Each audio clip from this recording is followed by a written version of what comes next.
Hello friends, welcome to my channel. నా పేరు కళ్యాణ్. ఈరోజు మనం ఈ వీడియోలో ఎస్ఐ కానిస్టేబుల్కి సంబంధించి క్షేత్రగణితం నుండి ప్రీవియస్ ప్యాటర్న్ క్వశ్చన్స్ రెండింటిని తీసుకుని సాల్వ్ చేద్దాం.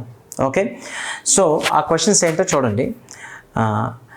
దీర్ఘచతురస్రాకార స్థలం పొడవు చుట్టుకొలతల నిష్పత్తి 1:3 అయిన పొడవు వెడల్పుల నిష్పత్తి డాష్. ఓకే, ముందు ఒకసారి చూడండి వాడు ఏమి ఇచ్చాడు. ఇప్పుడు దీర్ఘచతురస్రాకారం ఇలా ఉంటే దీని పొడవని దీని వెడల్పని అంటాం కదా. ఇప్పుడు వాడు ఏమి ఇచ్చాడు, పొడవు మరియు చుట్టుకొలతల నిష్పత్తి ఇచ్చాడు. పొడవు ఎంత? L. దీని చుట్టుకొలత ఎంత అవుతుంది? చుట్టుకొలత ఈక్వల్ టు 2 ఇంటూ పొడవు ప్లస్ వెడల్పు అంటే 2 ఇంటూ L ప్లస్ బిఏ కదా. అంటే వాడు దేనికి నిష్పత్తి ఇచ్చాడు? పొడవు మరియు చుట్టుకొలత. పొడవు అంటే L, చుట్టుకొలత అంటే ఏంటి?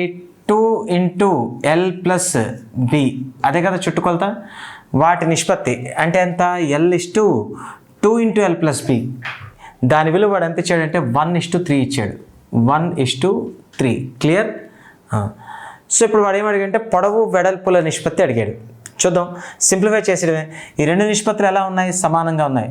మీకు నిష్పత్తులు సమానంగా ఉండేటప్పుడు ఆటోమేటిక్గా మనకి ఏంటి? అంచెముల లబ్ధం మధ్యముల లబ్ధానికి సమానం అవుతుంది. ఇది నిష్పత్తి ధర్మాల్లో మీరు నేర్చుకుంటారు అర్థమెటిక్లో కదా. సో కాబట్టి నిష్పత్తుల ధర్మాల్లో ఏంటి వస్తుంది? అంచెముల లబ్ధంలో మధ్యముల లబ్ధానికి సమానం. ఎప్పుడు నిష్పత్తులు సమానంగా ఉంటే పదాలు అనుపాతాలు ఉంటాయి. సరే, సో ఇప్పుడు ఏమవుతుంది ఇక్కడ మనకి? 2 into L plus B into ఎంత? 1 ఈక్వల్ టు L ఇంటూ 3 అంటే ఎంత? 3L. క్లియర్? ఓకే, ఇంటూ 1 వేయాల్సిన అవసరం లేదు. ఇప్పుడు 2 into L 2L plus 2 into B 2b equal to 3L equal to 3L. Clear? ఇప్పుడు 2L ఉంది, ఇటు ప్లస్ ఉంది, అటు వెళ్తే -2L అవుతుంది కదా. అప్పుడు చెప్పండి, ఇది 2b equal to 3L minus 2L అంటే 3L నుంచి 2L పోతే 1L ఉంటుంది, అంతేనే కదా. ఓకే, ఇప్పుడు మనం కనుక క్రాస్ మల్టిప్లై చేస్తే ఈ బి అనేది ఇటు గుణిస్తుంది, ఇటు వస్తే ఏం చేస్తుంది? భాగిస్తుందా లేదా? అంటే 2 ఈక్వల్ టు ఎంత? L బై బి, అంతేనా. అంటే L by B equal to ఎంత? 2/1 అనే కదా అర్థం. అంటే దీన్ని మనం ఎలా రాయొచ్చు? L:b ఈక్వల్ టు ఎంత? 2:1 అని రాయొచ్చా లేదా? L by B equal to 2/1 అంటే L:b ఈక్వల్ 2:1 అనే కదా అర్థం. అంటే L అంటే పొడవే కదా, బి అంటే వెడల్పే కదా. అంటే పొడవు వెడల్పుల నిష్పత్తి ఎంత వచ్చినట్టు లెక్క? 2:1 వచ్చినట్టు లెక్క. సో కాబట్టి మనకు ఆప్షన్లో 2:1 ఉందా లేదా? ఉంది. ఏ ఆప్షన్లో ఉంది? సెకండ్ ఆప్షన్లో ఉంది. కాబట్టి ఆప్షన్ బి అనేది మన ఆన్సర్ అవుతుంది. ఓకే, ఇంకో ప్రాబ్లం చూద్దాం.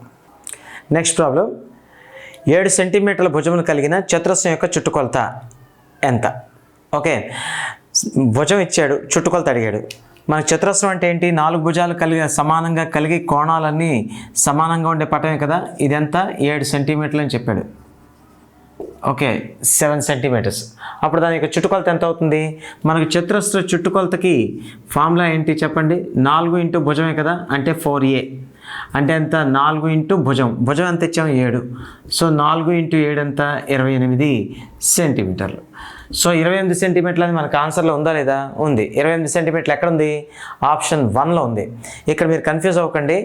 ఆప్షన్ 1లోని 28 ఇచ్చాడు, ఆప్షన్ 4లో కూడా 28 ఇచ్చాడు. అప్పుడు 28 ఎక్కడున్నా సరే చూసుకోకుండా పెట్టేశారంటే దెబ్బ అయిపోతారు.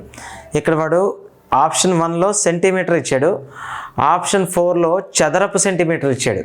ఓకే, ఇప్పుడు చదరపు సెంటీమీటర్లు దేనికి ప్రమాణాలు? వైశాల్యానికి.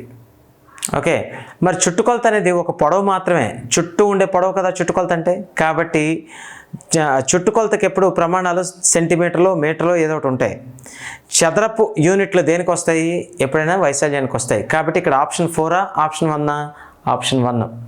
కాబట్టి ఇక్కడ ఆప్షన్ 1నే మనం ఆన్సర్గా పెట్టుకోవాలి. ఎందుకు? చుట్టుకొలతకి చదరపు యూనిట్లు అవ్వవు, సెంటీమీటర్లు మాత్రమే. సో కాబట్టి ఆన్సర్ ఎంత? Option number 1. సో కాబట్టి ఫ్రెండ్స్, చిన్న ప్రాబ్లమ్స్ కదా, బాగా అర్థమవుతున్నాయి అనుకుంటున్నాను అందరికీ. సో కొన్ని పెద్ద ప్రాబ్లమ్స్, కొన్ని చిన్న ప్రాబ్లమ్స్ మిక్స్ చేసి చెప్పడం వల్ల మీకు ఏంటంటే ఈజీగా మీరు టాపిక్ని గ్రాస్ప్ చేయగలుగుతారనే ఉద్దేశంతో ఇలా మిక్స్ చేసి 2-3 క్వశ్చన్స్ని ఒక వీడియోలో పెడుతున్నాం.